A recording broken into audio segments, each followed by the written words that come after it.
நான் இந்த ஃபட்டிமா மகாவித்யாலய அதிபர் எஸ்கே ஃபிக்ராட் அவர்கள் நமது பாடசாலையில் கல்வி கற்று வரும் சயந்தினி என்ற மாணவி தேசிய ரீதியில் சிறந்த பெறுபவர்களை பெற்றிருக்கின்றார். அத்தோடு இந்த துடுப்பாட்ட போட்டியில் அவர் தேசிய அணியில் இணைவதற்கான வாய்ப்புகள் நமக்கு கிடைத்திருக்கிறது. பாடசாலை சமூகம் சார்பாக நாங்கள் மகிழ்ச்சி அடைகின்றோம். அவர் மேலும் தன்னுடைய முயற்சியின் ஊடாக இன்னும் உயர்ந்த நிலைக்கு அடைய வேண்டும் என்று நாங்கள் எதிர்பார்க்கின்றோம். அத்தோடு இந்த பிள்ளையினுடைய பாடசாலையினுடைய செயற்பாடுகள் மிக திருப்திகரமாக எங்களுக்கு இருக்கின்றது. என்று சொன்னால் எங்களோட பாடசாலையில் இந்த துடுப்பாட்ட போட்டிக்குரிய வசதிகள் மிக குறைவாக இருக்கின்றது. இருந்த போதிலும் அவர் தன்னுடைய இருக்கின்ற வளத்தை கொண்டு அவர் சிறப்பான முறையில் தன்னை உருவாக்கி கொண்டிருக்கின்றார். அதற்கு கோச்சாக இருக்கின்ற ஆசிரியர்களும் மற்றது அவருக்கு பயிற்றுனரும் உண்மையிலே சிறப்பாக செயற்பட்டிருக்கின்றார்கள். நாளாந்தம் அவர்களை இங்கு காணக்கூடியதாக இருக்கும். பாடசாலையில் அவர்கள் தனியே நின்று அந்த பிள்ளையை உருவாக்கி இருக்கின்றார்கள். வசதி என்ற அடிப்படையில் பாடசாலையில் மிக குறைவு தான். ஆனால் இருந்த போதிலும் அவருடைய முயற்சியும் விடாமுயற்சியானது அவருக்கு சிறந்த பெறுபவர்களை பெற்றுக் கொடுத்திருக்கின்றார்.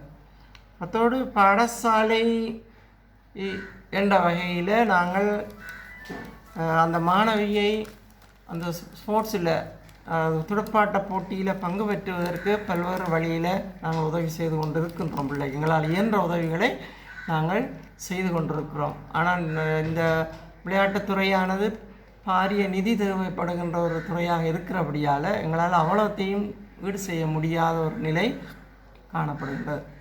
அவ்வாறான நிலையில் இருந்த போதிலும் அவளுடைய கடின முயற்சியை நாங்கள் பாராட்டுகின்றோம். அத்தோடு அவள் பெண் பிள்ளையாக இருந்தாலும் தான் சளைத்தவர் அல்ல என்பதை உறுதிப்படுத்தி இருக்கின்றார். தான் தேசிய அணிக்கு போகிறது என்றது மிக கடினம், மிக கடினம். அதைவிட இவருடைய முயற்சியும் பாராட்டக்கூடியது.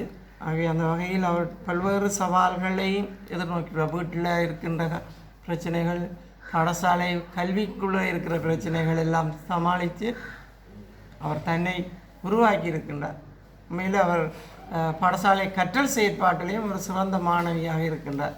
சிறந்த பெறுபவர்களை அவர் எடுக்கக்கூடிய வாய்ப்புகளும் அவருக்கு இருக்கின்றது. அத்தோடு அவருடைய பெற்றோரும் வறுமை நிலையில் காணப்படுகின்ற போதிலும் அவர்கள் தங்களால் இயன்ற உதவிகளை அந்த சைந்தினி என்ற மாணவிக்கு வழங்கி வருகின்றார். இவை அனைத்தும் சேர்ந்துதான் இந்த பிள்ளை இவ்வாறான ஒரு நல்ல நிலைக்கு தேசிய ரீதியிலே வெற்றி பெறுவதற்கான ஒரு வாய்ப்புகளை ஏற்படுத்தி கொடுத்திருக்கு. இதற்கான நன்றிகள் எல்லோருக்கும். வயது அணி தற்போது தயார்படுத்தப்பட்டு கொண்டிருக்கின்ற அவர்கள் பயிற்சி செய்து கொண்டிருக்கிறார்கள். இவரோடு சேர்ந்து ஏனைய மாணவிகளும் இதில் பங்கு பெற்றி கொண்டிருக்கின்றார்கள். அவர்களும் இவ்வாறான கடின முயற்சிகளை செய்து முன்வர வேண்டும் என்பதற்கான ஒரு அடையாளம்தான் இந்த சைந்தினி. சைந்தினியை எவ்வாறு கடின முயற்சி செய்தார்களோ அதே போல் ஏனைய பிள்ளைகளும் இந்த விளையாட்டில் ஈடுபட்டு எதிர்காலத்தில் அவர்களும் ஒரு சிறந்த வீரர்களாக வர வேண்டும் என்று நாங்கள் ஆசிக்கிறோம்.